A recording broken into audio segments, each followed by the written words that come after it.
আলোচনার বিষয় গরু। আচ্ছা, আলোচনার বিষয় যদি গরু না হয়ে গরুর পুত্র হতো তাহলে কেমন হতো? মানে গরুর পুত্ররা ঠিক কেমন হয়? গরুর পুত্ররা হয় হয় ষাঁড়ের মতো একগুঁয়ে, অথবা বলদের মতো অপরিণত মস্তিষ্কের অংশীদার, যে প্রভু যেমন চাবুক চালায় তেমন ভাবে চলে। আর ষাঁড় মানে কলকাতা শহর থেকে শুরু করে গোটা রাজ্যে, বোধহয় গোটা দেশেই সবচাইতে বড় তোলাবাজ, যারা সব সময় বাজারে হাটে তোলা তুলে খায়।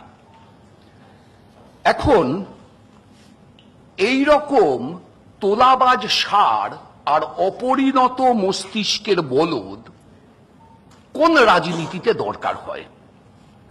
যে রাজনীতিতে যুক্তি থাকে না, যে রাজনীতিতে বুদ্ধি থাকে না, যে রাজনীতিতে উন্নয়ন থাকে না, সেই রাজনীতিতেই প্রয়োজন হয় এই রকমের ষাঁড় আর বলদ। সুতরাং আমাদের এখনকার কেন্দ্রের শাসক এবং সম্প্রতি উত্তরপ্রদেশের শাসক, তাদের অগত্যা অগতির গতি হচ্ছে গরু। একটু ধর্ম মিশিয়ে সংস্কৃত করে বললে, গরুরই প্রীতিমাপন্নে প্রিয়ন্তে সর্বজনতা। কিন্তু আমাদের ধর্ম কি তাই বলছে? উত্তর না। একটু আগে সুমন ডিরোজিওর উদাহরণ দিচ্ছিল। ডিরোজিও দুঃখ পেয়েছিলেন, আমিও দুঃখ পেয়েছি।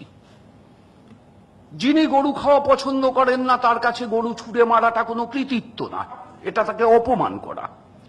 কিন্তু আমাদের হিন্দু ধর্মে ৩৩ কোটি দেবতা আছে, এমনকি ইঁদুরও আমাদের একটা দেবতার বাহন, সেই হিসাবে দেবতার অংশ।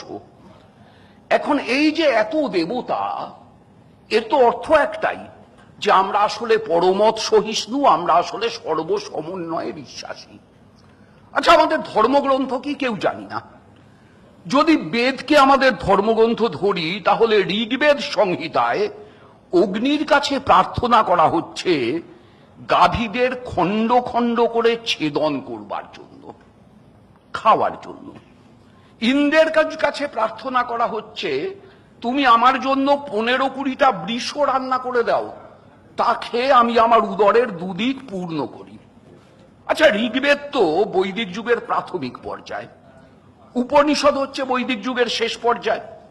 সবচাইতে বড় উপনিষদ কি? বৃহদারণ্যক। বৃহদারণ্যক উপনিষদ কি কথা বলছে? একই কথা। আমাদের অনেকগুলো গৃহ্য সূত্র আছে, পারস্কর, সাংখ্যায়ন, গভীর, খাদির, হিরণ্যকেশু, আপস্তম্ভ, আশ্বলায়ন। আমি সবকটার শ্লোক তুলে তুলে উদাহরণ দিয়ে দিয়ে প্রত্যেকটায় যা যা বলা হয়েছে বলতে পারি, বলছি না কারণ ততটা সময় নেই। কিন্তু সবকটাতেই গোমাংস খাওয়া, সেটার উপরে কোনো বিধিনিষেধ আরোপ করা নেই। মনুর নামে চালানো হয়, মনু নাকি গরুর মাংস খেতে বারণ করেছিলেন।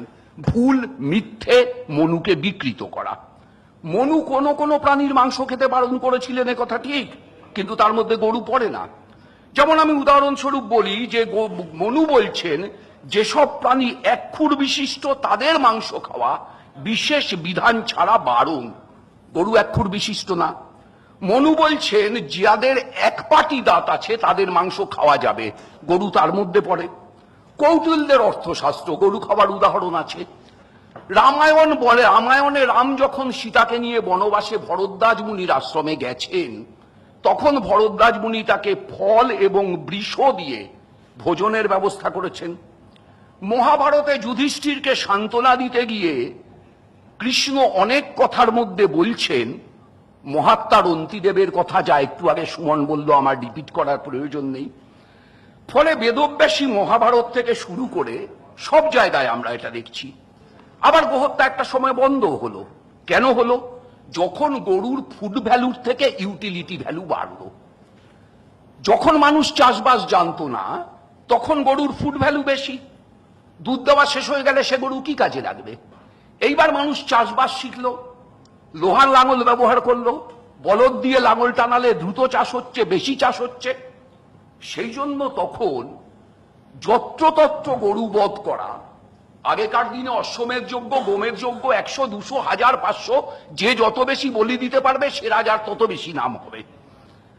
আবার বিষ্ণু পুরাণে এসে দেখছি যে ব্রাহ্মণের কথা হলো, যে ব্রাহ্মণদের গায়ে ডিরোজিয়ার শিষ্যরা ছুড়ে মেরেছিল, সেই ব্রাহ্মণদের হবিষ্য করবার বিধান দেওয়া হচ্ছে ছাগ, ভেড়া, গরু, শূকর, গন্ডার প্রভৃতির মাংস খাইয়ে, এবং বলা হচ্ছে যে 11 মাস পিতৃপুরুষ তৃপ্তি পাবেন। সহজ কথা, ব্রাহ্মণরা বছরে একবার ভালো ভোজন করতে চাইছে, এই জন্য এই সিস্টেমটা চালু হচ্ছে। এখন এই গোহত্যাকে রাজনীতিতে নিয়ে আসা হলো, এবং রাজনীতিতে নিয়ে এসে কি করা হলো?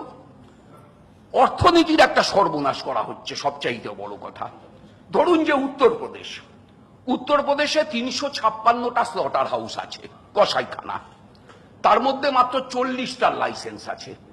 2014-15 সালে উত্তরপ্রদেশ 7,515 লক্ষ কেজি টন গোমাংস বিদেশে রপ্তানি করেছে। 1999-2000 সালে মোষের মাংস রপ্তানি হয়েছে 1.67 হাজার মেট্রিক টন। পরের বার 2000-2001-এ বেড়ে হয় 2.42 হাজার মেট্রিক টন। গোহত্যা বন্ধ হলে কি হবে? গড়ে বছরে 1 কোটি গরু মোষ আরো বেড়ে যাবে, 5 বছর বাঁচবে। তার মানে সংখ্যাটা যে কোনো সময় 5 কোটিতে দাঁড়াবে। অতিরিক্ত খরচ 20,000 কোটি টাকা কে বইবে? ইন্ডিয়ান ভেটারিনারি কাউন্সিল তারা একটা হিসেব করে দেখেছে যে ভারতে মাত্র 60 গবাদি পশুকে খাওয়ানোর সঙ্গতি আছে। জেনে রাখা ভালো, আমাদের গবাদি পশুর সংখ্যা 50 কোটি, আর আমাদের চারণভূমি 50 লক্ষ একর, মানে 1 একর জমিতে 100টা গবাদি পশু। এটা হচ্ছে আমাদের দেশের হিসেব। আর চীনে চারণভূমি অনেক বেশি, গবাদি পশু অনেক কম। শেষ কথা, 2013-14 সালে লখনৌ কর্পোরেশনের একটা রিপোর্ট থেকে জানা যাচ্ছে ওই শহরে একদিনে গড়ে 100-র উপরে গরু ডাস্টবিনের দূষিত পচা খাবার এবং পলিথিনের প্যাকেট খেয়ে মারা যায়। যোগী আদিত্যনাথ গরুর সেবা করবেন না মানুষের সেবা করবেন? কাজ নেই, কৃষকের ফসলের ন্যায্য দাম নেই, আমদানি হুহু করে বাড়ছে, রপ্তানি শেষ। কোথায় যাচ্ছি আমরা? গরুর পুত্ররা ভাবুন।